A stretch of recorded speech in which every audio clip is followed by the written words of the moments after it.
Hi all, welcome to competitive cracker. ഞാൻ ചിക്കുമോൻ ഫിലിപ്പ്. ആർപ്പുവിളിയോടെ CC app ഈ ഓണം CC ലേണിംഗ് ആപ്പിനൊപ്പം ഡൗൺലോഡ് ചെയ്യൂ, നേടൂ 10 ലക്ഷം രൂപ വരെയുള്ള സ്വർണ്ണ നാണയങ്ങൾ. അപ്പൊ നമ്മുടെ എക്സാമിന്റെ ഡേറ്റ് വന്നു. നമ്മുടെ കയ്യിൽ വളരെ കുറച്ച് ദിവസങ്ങളാണുള്ളത്. നമുക്കറിയാം, മുൻപത്തെ ഒരു സ്ഥിതിവിശേഷമല്ല ഇപ്പോഴുള്ളത്. നമുക്ക് കറക്റ്റായിട്ടൊരു സിലബസ് ഉണ്ട്. കഴിഞ്ഞ എക്സാം നോക്കുകയാണെങ്കിൽ ആ ഒരു സിലബസിന്റെ ഓർഡറിൽ തന്നെയായിരുന്നു നമ്മുടെ ഓരോ ചോദ്യങ്ങൾ പോലും വന്നിരുന്നത്. അപ്പം ആ ഒരു നിലവാരത്തിലായിരിക്കില്ല നമ്മുടെ ഈ തവണത്തെ എക്സാമിന് ക്വസ്റ്റ്യൻസ് വരിക. നമുക്കറിയാം 3 എക്സാമുകളുണ്ട്. അതുകൊണ്ട് തന്നെ നമുക്ക് അഡ്വാൻസ്ഡ്, അതുപോലെ തന്നെ ഒരു ആവറേജ്, അതുപോലെ ബേസ് ലെവലായുള്ള കാര്യങ്ങൾ വരെയും നമ്മൾ മനസ്സിലാക്കി പോയെങ്കിൽ മാത്രമാണ് ഈ തവണ റാങ്ക് ലിസ്റ്റുകളിൽ ഉൾപ്പെടുവാനായിട്ട് നമുക്ക് പറ്റത്തുള്ളൂ. അപ്പം അതിന് നിങ്ങളെ സഹായിക്കുന്നതിന് വേണ്ടിയിട്ടൊരു 30 ഡേയ്സിന്റെ പ്ലാനുമായിട്ടാണ് ഞാൻ ഇവിടെ എത്തിയിരിക്കുന്നത്. നമുക്കറിയാം, നമ്മുടെ ആദ്യത്തെ എക്സാം വരുന്നത് ഒക്ടോബർ 12-നാണ്. അതിനുശേഷം നവംബർ 2-ന് രണ്ടാമത്തെ എക്സാം, അതുപോലെ നവംബർ 23-ന് മൂന്നാമത്തെ എക്സാം. അപ്പം ഈ ഒരു 3 ബാച്ചുകളിലേക്കും, അല്ലെങ്കിൽ ഈ ഒരു 3 എക്സാമിനും നന്നായിട്ട് പെർഫോം ചെയ്യാൻ വേണ്ടിയിട്ട് നിങ്ങളെ സഹായിക്കുവാനായിട്ടുള്ള ഒരു സ്റ്റഡി പ്ലാൻ ആണ് ഞാൻ ഇന്ന് ഡിസ്കസ് ചെയ്യാനായിട്ട് പോകുന്നത്. നമുക്കറിയാം, നമുക്ക് ഏറെക്കുറെ കവർ ചെയ്യുവാനുള്ളത് 109ഓളം മോഡ്യൂളുകൾ അല്ലെങ്കിൽ 109ഓളം ടോപ്പിക്കുകളാണ് ഈ ഒരു എക്സാമിന് വേണ്ടി കവർ ചെയ്യുവാനുള്ളത്. അപ്പം 109 മോഡ്യൂളുകളാണ് നമുക്ക് കവർ ചെയ്യേണ്ടത്. ഒരു 30 ദിവസം കൊണ്ട് എങ്ങനെ കവർ ചെയ്യാൻ പറ്റുമെന്ന് നമുക്ക് നോക്കാം. അപ്പൊ ആദ്യ ദിവസം നമുക്ക് നോക്കേണ്ടത് ഇംഗ്ലീഷും കോപ്പറേഷന്റെ 1ാമത്തെ മോഡ്യൂളുമാണ്. ഇംഗ്ലീഷിൽ നമ്മൾ വൊക്കാബുലറി, ആർട്ടിക്കിളൊക്കെയാണ് നോക്കേണ്ടത്. അപ്പൊ നമ്മൾ കോപ്പറേഷന്റെ 1ാമത്തെയും 2ാമത്തെയും മോഡ്യൂളുകൾ അത്യാവശ്യം എന്താണ് ബേസ് ലെവൽ കാര്യങ്ങളായതുകൊണ്ടാണ് നമ്മൾ ഈ ഒരു 1ഉം 2ഉം മോഡ്യൂളുകൾ ആദ്യ ദിവസം തന്നെ നോക്കുവാനായിട്ട് പറയുന്നത്. അപ്പൊ നമുക്കറിയാം, കോപ്പറേഷന്റെ ഡെവലപ്മെന്റ് എങ്ങനെയായിരുന്നു, അതുപോലെ ICA പ്രിൻസിപ്പിൾസ്, അതുപോലെ തന്നെ കോപ്പറേഷൻ ഇൻ ഫോറിൻ കൺട്രീസ്, അതായത് നമ്മുടെ ഇംഗ്ലണ്ടിലെയും ഡെൻമാർക്കിലെയും ജർമ്മനിയിലെയും കാര്യങ്ങൾ മാത്രം നമ്മൾ നോക്കിയാൽ മതി. അപ്പൊ ഇത്തരം കാര്യങ്ങളായിരിക്കും നമ്മൾ ആദ്യത്തെ ദിവസം നോക്കേണ്ടത്. അതിനുശേഷം നമുക്ക് 2ാമത്തെ ദിവസത്തിലേക്ക് വരുമ്പോൾ നമുക്ക് GKയിലെ മോഡ്യൂൾ 1, മോഡ്യൂൾ 2 ആൻഡ് മോഡ്യൂൾ 3 നമുക്കറിയാം.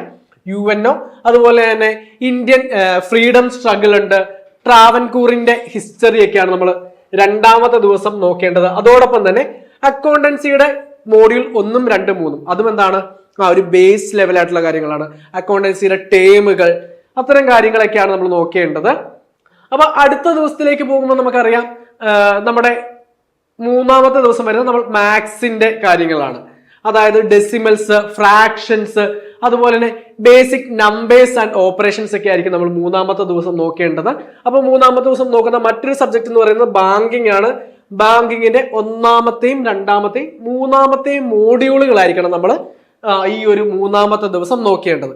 അപ്പം ഒരു ദിവസം നിങ്ങൾക്ക് 3ഉം 4ഉം മോഡ്യൂളുകളാണ് നോക്കുവാനായിട്ട് തരുന്നത്. അപ്പൊ നിങ്ങൾ വിചാരിക്കും ഒരുപാട് ലോഡ് ഉണ്ടല്ലോ എന്ന്. ഞാൻ പറഞ്ഞതുപോലെ തന്നെ 109 മോഡ്യൂളുകൾ അല്ലെങ്കിൽ 109 ടോപ്പിക്കുകൾ നമ്മൾ എന്ത് ചെയ്യണം, ഈ ഒരു 30 ദിവസം കൊണ്ട് കവർ ചെയ്യേണ്ടതായിട്ടുണ്ട്. അപ്പം അതിനനുസരിച്ച് നമ്മൾ എഫോർട്ട് എടുത്ത് എങ്കിൽ മാത്രമാണ് നമുക്ക് ഈ ഒരു എക്സാമിൽ നന്നായിട്ട് പെർഫോം ചെയ്യാനായിട്ട് പറ്റുക. കഴിഞ്ഞ ഒരു എക്സാമിനെ വെച്ച് നോക്കുമ്പോൾ നിങ്ങൾ വിചാരിക്കും ആ ഒരു ബേസ് ലെവലിൽ തന്നെ കാര്യങ്ങൾ മനസ്സിലാക്കിയാൽ മതി എന്ന് നിങ്ങൾ വിചാരിക്കുന്നുണ്ടാവും. അങ്ങനെയെങ്കിൽ നിങ്ങൾക്ക് തെറ്റിയിട്ടുണ്ട്. കാരണം ആദ്യത്തെ എക്സാം, പുതിയ പാറ്റേണിലെ ആദ്യത്തെ എക്സാം ആയതുകൊണ്ട് മാത്രമാണ് ആ ഒരു നിലവാരത്തിൽ ചോദ്യങ്ങൾ വന്നത്. അടുത്ത എക്സാമിലേക്ക് വരുമ്പോൾ അത്യാവശ്യം ഒരു ആവറേജ്, അതുപോലെ തന്നെ അഡ്വാൻസ്ഡ് ആയിട്ടുള്ള ചോദ്യങ്ങൾ കൂടി നമുക്ക് എക്സ്പെക്ട് ചെയ്തുകൊണ്ട് വേണം നമ്മുടെ പഠനം മുൻപോട്ട് കൊണ്ടുപോകാനായിട്ട്. അപ്പൊ 4ാമത്തെ ദിവസത്തിലേക്ക് വരുമ്പോൾ നമ്മൾ കോപ്പറേറ്റീവ് ലോ ഞാൻ പറയാറുള്ളത് പോലെ 110 സെക്ഷനും 201 റൂളുകളും നമ്മൾ കവർ ചെയ്യേണ്ടതുണ്ട്. അപ്പം അതിന് നമ്മൾ കോർ ഏരിയ തിരിച്ചിട്ടുണ്ട്. അതായത് എപ്പോഴും നമുക്കറിയാം ഡെഫിനിഷൻസിൽ നിന്ന് ചോദ്യങ്ങൾ വരാറുണ്ട്. അപ്പൊ ഡെഫിനിഷൻസ് നോക്കണം. അതിനുശേഷം നമ്മൾ പറയുന്നത് registration, membership, management, sources of fund, election, അതുപോലെ തന്നെ ഡിസ്പ്യൂട്ട്, വൈൻഡിങ് അപ്പ്, അങ്ങനെ നമ്മൾ ഓരോ മോഡ്യൂളുകളായിട്ട് നമ്മുടെ ലോനെയും തിരിച്ചിട്ടാണ് നമ്മുടെ പഠനം മുൻപോട്ട് കൊണ്ടുപോവുക.